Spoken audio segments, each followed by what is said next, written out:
یزید کون تھا اور اس کی ہلاکت کیسے ہوئی؟ یزید ملعون تاریخ اسلام کا وہ بدترین شخص ہے جس کے ہاتھ اہل بیت رسول کے خون سے رنگے ہیں۔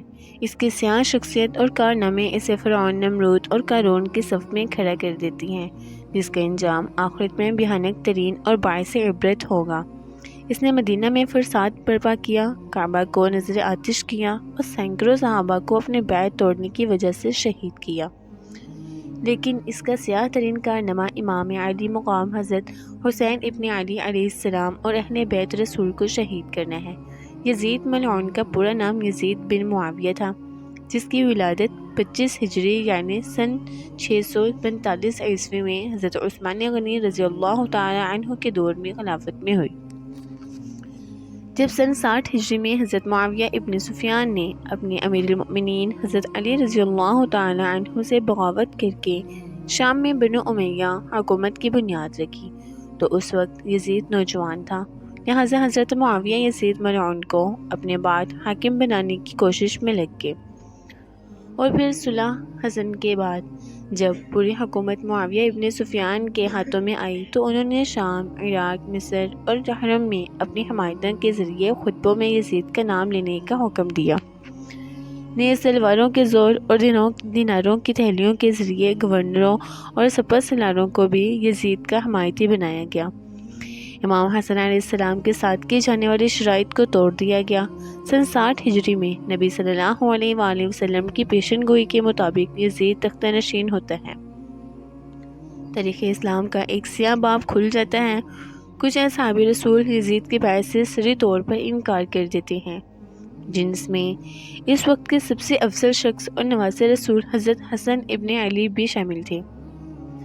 اس بات کا بہت زیادہ اندیشہ تھا کہ کہیں اسلامی حکومت کے اندر بغاوت یا پھوٹ نہ پڑ جائے اور لوگ حضرت حسین ابن علی کو اپنا رہنما بنا کر خروج نہ کر دیں۔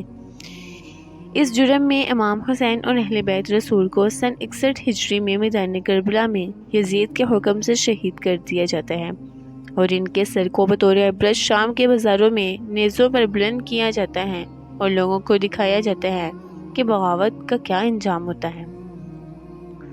یزید کی ذاتی زندگی کو مورخین نے فحاشی، برائی، خباثت اور سرکشی سے بڑا ہوا لکھا ہے۔ امام طبری نے نقل کیا کہ حضرت عبداللہ بن حنظلہ رضی اللہ تعالی عنہ اور اصحاب کی ایک جماعت جب یزید کے متعلق معلومات کی اور اس کے دربار پہنچے تو اسے ایک سرکش حاکم پایا، لہذا حضرت عبداللہ بن حنظلہ کہتے ہیں، خدا کی قسم ہم یزید کے دربار سے اس حال میں باہر نکلے کہ ہمیں آسمان سے پتھر برسنے کا خوف تھا۔ وہ ایک بے دین، شراب خور، موسیقار کا چاہنے والا، کتوں بندروں سے کھیلنے والا اور زنا کرنے والا شخص تھا۔ علامہ مسعودی لکھتے ہیں کہ یزید کی زندگی فرعون کی مثل تھی۔ شہادت حسین کے بعد بھی یزید ملعون نے لوگوں پر بے دریغ ظلم کیے۔ جب مدینہ والوں نے اس کی بیعت توڑی تو اس نے شامی لشکر کو مدینہ بھیج دیا۔ ان 3 دنوں میں سپاہیوں نے مدینہ والوں پر مسلسل ظلم کیے، صحابہ کرام کو قتل کیا، لوگوں کے مال لوٹے، عورتوں کے ساتھ زنا کیا اور مسجد نبوی میں اپنے گھوڑے باندھے۔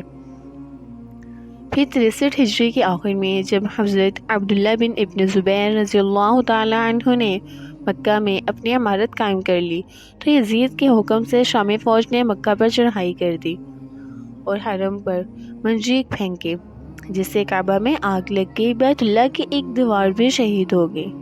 یزید کی موت۔ یزید کی موت کے متعلق مورخین کے الگ الگ اقوال اور روایات ملتی ہیں، جن میں سب سے زیادہ پسند اور صحیح قول یہ ہے کہ شہادت حسین کے واقعہ کے بعد جب یزید اپنے جشن اور تکبر میں مست تھا، اس وقت اس نے مکہ پر حملہ کرنے کا حکم جاری کیا۔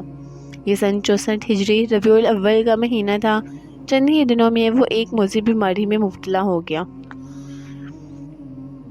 اس کے پیٹ میں خطرناک درد اٹھا جس سے اس کی آنتیں سڑنے لگیں اور ان میں کیڑے پیدا ہونے لگے۔ دمشق کے بڑے بڑے طبیب کو بلایا گیا، لیکن وہ اس بیماری سے یزید کو شفا یاب کرنے میں ناکام ہو جاتے تھے، کیونکہ یہ اللہ کی طرف سے قہر تھا جو اسے قبر تک لے جانے والی تھی۔ آنتوں کے سڑنے کے بعد وہ بستر پر مچھلی کی طرح تڑپنے لگا اور بستر پر پاؤں مارتا تھا۔ وہ رات بھر درد کے مارے چیختا اور اپنی تکلیف کی شدت سے جب چیخی مارتا تو خنزیر کی طرح آواز نکالتا۔ اگر پانی پیتا تو حلق میں جا کر چھری چلنے جیسی تکلیف محسوس کرتا اور نہ پیتا تو سینے میں آگ لگ جانے والی جلن محسوس کرتا۔ تاریخ کی کتابوں کے مطابق 15 ربیع الاول کے دن اسی حالت میں تڑپتے ہوئے وہ واصل جہنم ہوا۔ جب اس کے درباری اس کے قریب گئے تو اس کی یزید کی لاش سے بھیانک بدبو آنے لگی، جس سے لوگ دور بھاگنے لگ گئے۔ ایک روایت کے مطابق اسے مقام حرین میں دفن کیا گیا۔